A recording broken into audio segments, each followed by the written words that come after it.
నమస్తే, నేను ప్రశాంత్. సింగర్స్ పై సింగర్ ప్రవస్తి కొన్ని సంచలన ఆరోపణలు చేసింది. ఒక వీడియో రూపంలో అయితే కొన్ని నిజాలైతే బయట పెట్టడం జరిగింది. నాకు అన్యాయం జరిగింది, నన్ను తొక్కేశారు, నన్ను చాలా హింసించారు, ఇబ్బంది పెట్టారు అంటూ ఇలా ఒక వీడియో చేయడం అయితే జరిగింది. ఇంతకీ ఏం జరిగింది అనే విషయాలు అయితే తెలుసుకుందాం. దీని గురించి అయితే మాట్లాడేందుకు ప్రస్తుతం మనతో పాటు సీనియర్ జర్నలిస్ట్ దుర్గా వడ్లమణి గారు ఉన్నారు. నమస్తే అండి. నమస్తే మేడం, సింగర్ ప్రవస్తికి అసలు ఏం జరిగింది?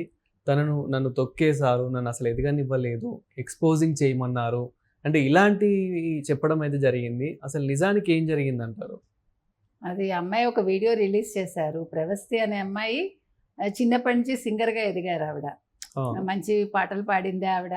ఇప్పుడు ఒకటండి, మీరు ఇండస్ట్రీలోకి వచ్చాక మీకు తొక్కే వాళ్ళు ఉంటారు, మిమ్మల్ని మెచ్చుకుని పైకి తీసుకొచ్చే వాళ్ళు ఉంటారు. It's all depend on your ఇది, అంతే. మీ ఫేట్ అనాలో మీ లక్ అనాలో మనకు తెలియదు. ఇండస్ట్రీలో మాత్రం ఒక టైం అనేది ఉంటుంది, ఒక లక్ అనేది మాత్రం నడుస్తుంది, అందులో సందేహం అయితే లేదు. సో ఆవిడ ఇవాళ ఏదైతే పాడుతా తీయగా రజతోత్సవ ఉత్సవాల్లో ఆవిడ పాల్గొని పాడుతున్నారో అక్కడ నన్ను కీరవాణి గారు కావచ్చు, చంద్రబోస్ గారు కావచ్చు, సునీత గారు కావచ్చు, డే 1 నుంచి నన్ను చాలా ఇదిగా చూశారు, నన్ను తొక్కేశారు,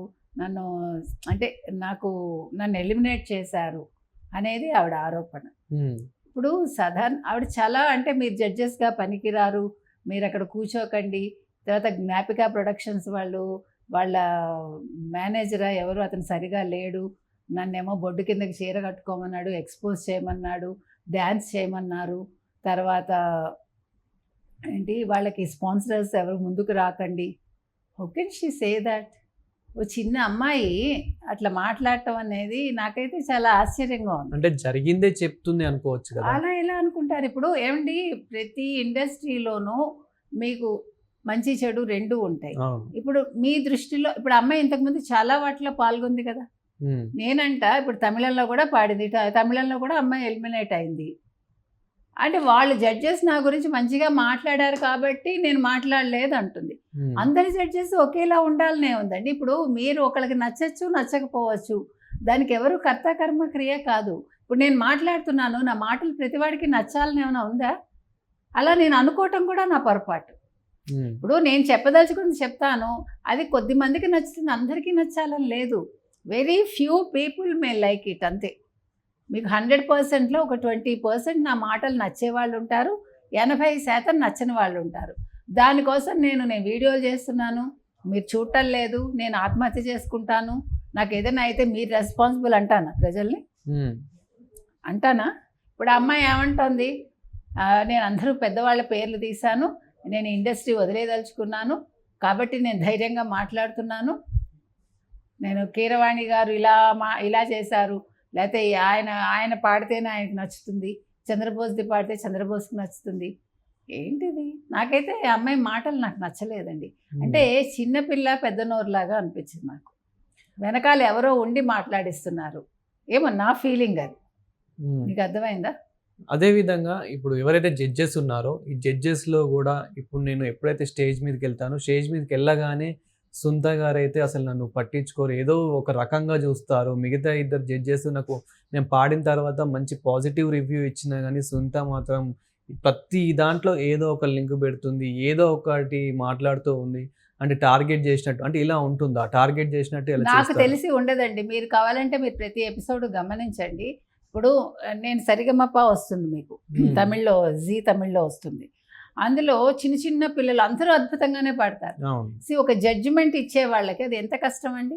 ఇప్పుడు నేను చాలా గొప్పగా పాడుతున్నాను అనిపిస్తుంది, నేను చాలా అందులో ఇంప్రూవైజ్ చేసి పాడాను, నేను చాలా బ్రహ్మాండంగా పాడాను, అమ్మాయి చెప్పుకుంటుంది, she's good, no one says no.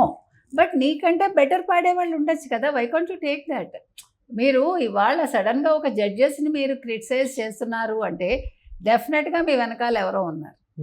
అమ్మాయి అంతటా అమ్మాయి మాట్లాడలేదు కదండి, అంత చిన్నపిల్ల ఈ రకంగా మాట్లాడుతుంది. ఒక కీరవాణిని అనడం, రాఘవేంద్రరావు గారి గురించి మాట్లాడనిచ్చారు, నేను జానకి అమ్మ గురించి మాట్లాడతానంటే వద్దన్నారు.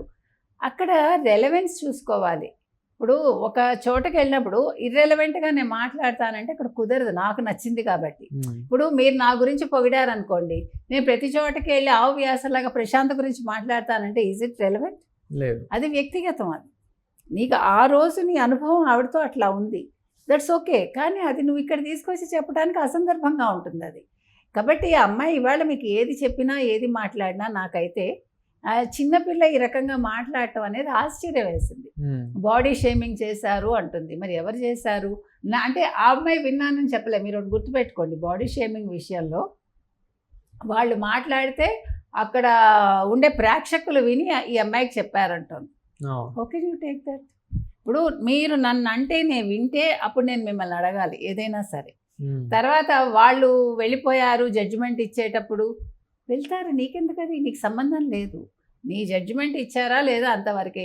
నువ్వు జ్ఞాపిక ప్రొడక్షన్ ఎందుకంటావు నువ్వు అసలు? అంటే ఇంకా మీదట అంటే మేము చచ్చిపోయినా మాకు ఏదైనా అయినా నేను ఏదైనా ఏంటండి బెదిరింపులు ఏంటి?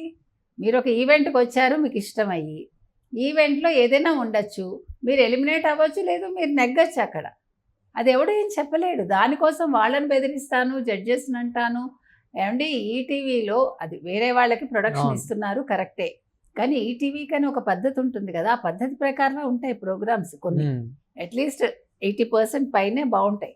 కాబట్టి ఇవాళ ఈ అమ్మాయి నేను ఎలాగా ఇండస్ట్రీ వదిలేదలుచుకున్నాను కాబట్టి మాట్లాడుతున్నాను, నన్ను ఇంకెవరు పిలవరు, అదంతా తర్వాత విషయం. కానీ నాకైతే అమ్మాయి మాటల్లో 100% ఏమీ నాకు జెన్యూన్గా అనిపించలేదు. It's my opinion. కానీ అమ్మాయి ఏమి చేసుకోకూడదని మనం కోరుకుందాము. ఎందుకంటే అమ్మాయి చేసుకునే విధంగా మాట్లాడటలే, చాలా బోల్డ్గా ఉంది అమ్మాయి. అంటే మాట తీరు అది కూడా చాలా చక్కగా ప్రస్ఫుటంగా మాట్లాడుతోంది, అంతవరకు బాగుంది. కాబట్టి డిప్రెషన్ అయిపోయింది నాకు ఆ రోజు, నేను చాలా ఇదయ్యాను, కానీ నేను నవ్వాను, మా అమ్మని ఆవిడ వెళ్ళిపోమంది, ఇవన్నీ మాట్లాడారు. ఎవరైనా ఒక ఎలిమినేషన్ అయ్యాక జడ్జి దగ్గరికి వెళ్ళి మాట్లాడతారా? ఇప్పుడు మనం పరీక్ష ఫెయిల్ అవుతామండి, మీరు వెళ్ళి ఆవిడ పేపర్ దిద్దాడు వాళ్ళని వెళ్ళి తిడతారా వెళ్ళి? తను మళ్ళీ మాట్లాడే దాంట్లో వీడియో రూపంలో ఏమని చెప్తుంది అంటే, నన్ను బ్యాక్ నెట్టేస్తున్నారు, వెనకకి నెట్టేస్తున్నారు, ఒక విధంగా వేరే వాళ్ళని విన్నర్గా చేయడం అలా ప్రయత్నిస్తున్నారు అని చెప్పేసి. తర్వాత నాకు డబ్బులు లేవు, మాకు డబ్బులు లేవు, తర్వాత నాకు ఇన్ఫ్లుయెన్స్ లేదు, నేను వెళ్ళి వాళ్ళకి బ్రైబ్ చేయలేను, అంటే గిఫ్ట్లు ఇవ్వలేను. అదంతా అప్సైడ్ అండి. ఇప్పుడు అదేంటది ఒక ప్రోగ్రామ్, అది ఆ ప్రోగ్రామ్కి స్పాన్సరర్స్ వస్తారు, దాన్ని ఈటీవీలో వాళ్ళు వేసుకుంటున్నారు, అంతవరకే. ఇది నీకు ఇష్టమైన నువ్వు వెళ్ళావు, నువ్వెందుకు ఇట్లా అంతా మాట్లాడడం? తప్పు కదా అది. అంటే ప్రతివాడు అట్లా వచ్చిన వాడేనా అక్కడ? అలా కాదు కదండి. మీరు కావాలంటే ప్రతి జడ్జిమెంట్ ఫైనల్గా చూడండి, వాళ్ళు ఇచ్చిన వాళ్ళందరూ కూడా కరెక్ట్గానే ఉంటారు. నేను చూసినంత మటుకు ఎప్పుడు నేను 96 నుంచి నేను పాడుతా తీయగా చూస్తూ వస్తున్నాను. ఎస్పీబీ గారు ఉన్నప్పుడు చూశాను, తర్వాత చూశాను, అద్భుతంగా ఉంటాయి అన్నీ కూడా. జడ్జిమెంట్ అనేది మీరు అక్కడ జడ్జిగా కూర్చుని మీరు వింటే మీకు అర్థమవుతుంది. నేను ఇక్కడ పాడిన దాన్ని నేను జడ్జిమెంట్ చేయలేను. నేను చాలా అద్భుతంగానే అనిపిస్తాను నా ప్రాణానికి. నేను ఇప్పుడు నాకు నేను చాలా అందంగా ఉంటానండి, నాకు నేను చాలా అద్భుతంగా పాడాను అనిపించవచ్చు, నేను చాలా గొప్పదాన్ని అనిపించవచ్చు. కానీ చిన్న చిన్న విషయాలు ఉంటాయి మనకు తెలీదు, మైన్యూట్ అంశాల్లో నేను 0.1 దగ్గర 0.5 దగ్గర వెనక్కి వెళ్ళిపోవచ్చు నేను, అంతే కదా.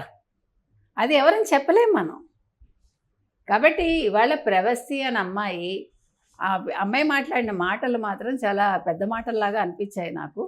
అమ్మాయి మాట్లాడే ముందు ఇంకోసారి ఆలోచించుకోవాల్సింది. ఎందుకంటే ఇండస్ట్రీలో ఓకే ఉండరు, మంచిదే, ఉండను కాబట్టి నేను క్రిటిసైజ్ చేస్తాను, ఉంటాను కాబట్టి క్రిటిసైజ్ చేయనని కాదు. ఏది ఏమైనా అమ్మాయికి మంచి ఫ్యూచర్ ఉండాలని కోరుకుందామండి. అమ్మాయి ఎటువంటి అంటే ఏమనాలి, నెగిటివ్గా ఎటువంటి నిర్ణయాలు తీసుకోకూడదని కోరుకుంటున్నాను. Thank you madam.